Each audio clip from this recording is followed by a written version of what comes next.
All right, y'all. So Yuji is hiding in the dark continent of Jujutsu Kaisen. I love the Hunter x Hunter reference.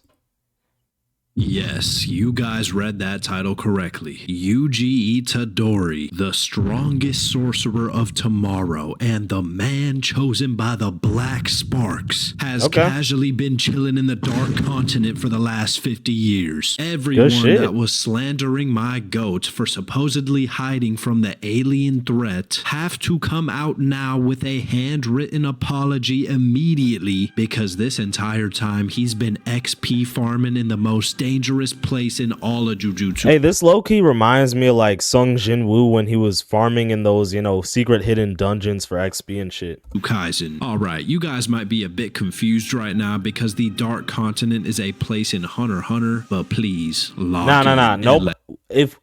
All anime fans completely get the reference, bro. Basically, I mean, we just get the reference, man. It's basically just there's a bunch of crazy beasts and Yuji's just farming XP. Let your boy explain. Alright, so Yuji obviously isn't in the actual Dark Continent from Hunter x Hunter, but in the latest Jujutsu Kaisen Modulo chapter, it was revealed that all of Tokyo is now an apocalyptic and cursed land that is filled with nothing but the strongest curses we've seen in Jujutsu Kaisen, besides maybe the disaster curses themselves. Shit. Guys, just look at the state of this place right now. In this one little picture alone that is only showing a single street. What the hell is that? Is that a freaking lion bull? What the in Tokyo, there is a spider the size of 5 school buses with like 20 skulls attached to its body. There is a centipede with human arms as its legs, and it's sucking and slurping the life out of that car. There is a bull the size of a genuine it is a bull building. There are multiple flying whales, and then there's whatever this night. Is this gonna end up being some like strong boss? What the frick is this? Bear of a creature is. What's that? Oh, and then in this other panel, what the? We got this curse that's looking exactly like the smiling Titan that slimed we getting Attack on Titan references? out Aaron's mom. Yeah, Tokyo is absolutely cooked. We now got legendary Pokemon and Leviathans roaming around, and they're probably not even grade 3 curses. Like, the average curse is really Elden Ring reference. What was this boss's name? Aston? It started with an AS. Like, what? Estelle Warrior of Night or something? Bro, Elden Ring was so freaking peak, bro. Estelle Darkness Knight. Out here looking like this, dog. I don't even want to know what a special grade is looking like in this area. Honestly, though, as a day 1 Megami defender, I can finally admit that the rumors about Megami dying to a back alley grade 3 curse might actually be true, because if grade 3 curses nowadays are out here moving like Maharaga, then I don't even blame him for going out that way. Now, if we take a look at this week's Jujutsu Kaisen Modulo chapter, there is a good explanation about how Tokyo came to be like this. So Maru, Tsurugi, and Yuga were sent out on a mission to do some maintenance on the barrier that the Jujutsu Society created around Tokyo that was made to keep all the curses trapped in the area. And during this mission, Yuga explained why Tokyo is now like this to Maru by saying that cursed spirits don't manifest outside of Tokyo because the government was forced to reveal the existence of cursed spirits during the Culling Games, and they tried to contain the chaos by claiming they only manifest within Tokyo. So basically, after all of Japan started putting parlays on the Gojo vs Sukuna fight that was literally live streamed for everyone to see, the government decided to straight up lie to all the Japanese citizens, saying that curses only spawn in Tokyo, and even though that isn't true, them saying this caused everyone in Tokyo to panic, which led them to spread crazy amounts of fear in the area. And I see. So they are centralizing the cursed like spirits basically rather than having them all around the world.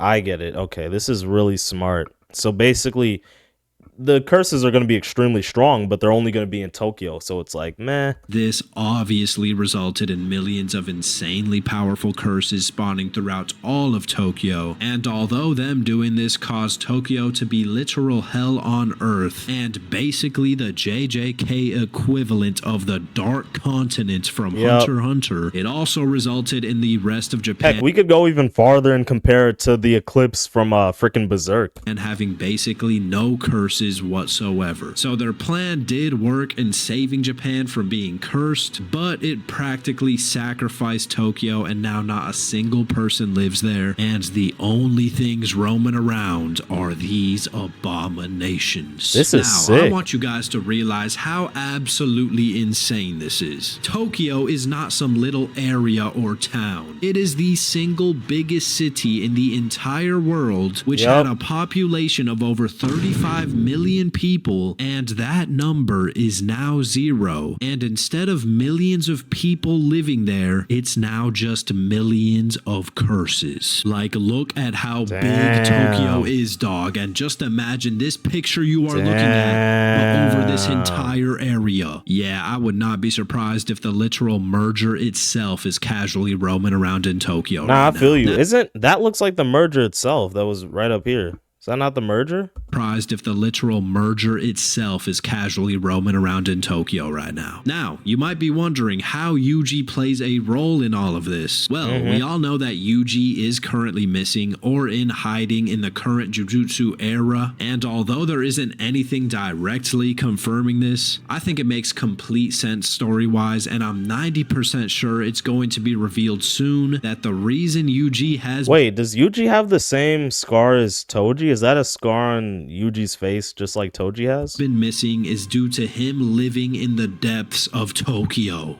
You have to think, if it really is true that Yuji has been in Tokyo this entire time... Hey bro, Yuji aura farming though. Look at that little smirk. It would be near impossible for the higher-ups and Jujutsu sorcerers to find one single person in the entirety of all of Tokyo. And there's also the fact that most of these sorcerers simply aren't strong enough to survive out there long enough to search for him. So this would perfectly explain and give good reason as to why Yuji has been missing, even though there is the possible threat of the aliens that just landed on Earth. Like, I guarantee you that he is probably out there slaying curses every day and using Tokyo as a playground just to become stronger and to better practice his techniques and abilities. And he is also... Nah, if he's doing that, that is cold, bro. That is hella cold. Probably the sole reason that the curses haven't overrun all of Japan, because in another... Hey, bro, y'all think Yuji could take on all of these curses at once, bro, at the same time, bro? You got the bull curse, you got this freaking centipede shit, and then you got this spider with skulls. Panel in this week's chapter, it was revealed that the Jujutsu Society does periodical purges of a lot of the curses in Tokyo, and they also do constant maintenance of the barrier around Tokyo that they created to keep the curses maintained in that area. Okay, cool.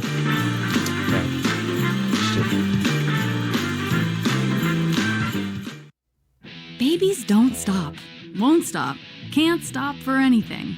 And behind all those... But the sorcerers nowadays seem to be a lot less powerful than the ones we saw during the Culling Games. And let's be real for a second. I doubt that the fraudulent bums in the current era of Jujutsu are strong enough to take care of possibly thousands of special grades in the area. We calling Yuta a fraud now? So it's probably Yuji doing all the heavy lifting on... Bro, I wish there was some way that you know, Akutami could have kept Kashimo in the story, bro. And it would have been so nice seeing Hajime Kashimo like in Modulo, bro. Just with his cool lightning powers. Maybe he could have teamed up with Yuji, because, bro, Kashimo, he was actually kind of chill, bro. Damn. On his own without them even knowing. Like, dog, the two sorcerers they showed in this chapter were scared to fight some of the most normal looking bats, and you expect me to believe that they're taking out even one of the monstrosities in this panel? Yeah, absolutely not. I show generational meme, bro. Maharaga, my mom is kind of homeless. Now, if it eventually does get revealed that Yuji has been in hiding in Tokyo this entire time, then I never want to see a single person on this earth slandering Yuji ever again. This is a crazy panel, bro. That was a crazy panel. Like, sheesh. Because just imagine how much stronger he's gotten over the years by constantly living and breathing in this type of... Here's the thing, though. Is he stronger than Gojo now? Is he stronger than Sukuna now? Like, that's what I'm wondering. Environment. We know that Jujutsu sorcerers and curses alike thrive and grow their power exponentially when they're in dangerous situations and when they're up against extremely powerful opponents that put their life on the line, requiring them to grow and adapt quickly. So by Yuji living in this area and constantly killing curses that were confirmed in this chapter to continuously be growing in power, I have not a single doubt in my mind that by this point, he's become just as powerful, if not more powerful, than Sukuna and Gojo. Yeah, I said it, bro. Yuji is literally over 6 feet tall. He has a domain expansion. He has... Wait, Yuji's more than 6 feet tall?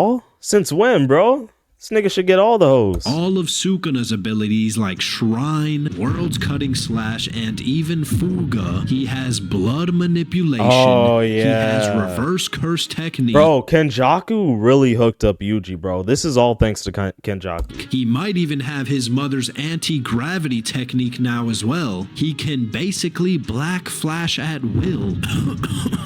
Yeah, I'm not done yet. He has the strongest physical stats in the verse. He practically doesn't age, so he is currently in his prime. And for the last 80 years, he's most likely been training and mastering all of these broken abilities he has at his disposal by constantly slaying some of the strongest curses we've ever seen. Yeah, that is the strongest sorcerer of tomorrow right there. Mahito, if you can hear me right now, you are eternally cooked.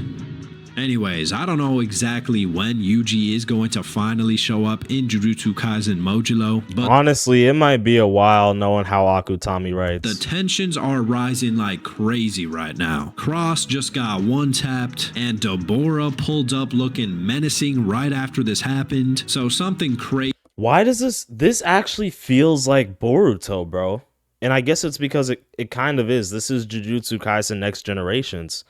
But no, the alien theme, bro. Remember, with Naruto, we have the Otsutskis, and then with Boruto, they like led with Otsutskis, and they're basically aliens, right? This is why the comparison feels so similar.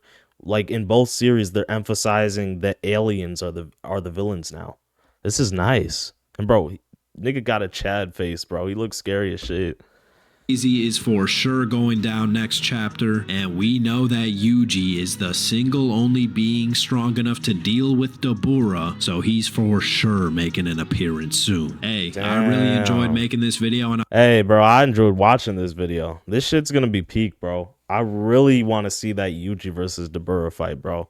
But it sucks that like Gojo and Sukuna and Kashimo are all gone, bro. Like, man, so many hype characters in this series.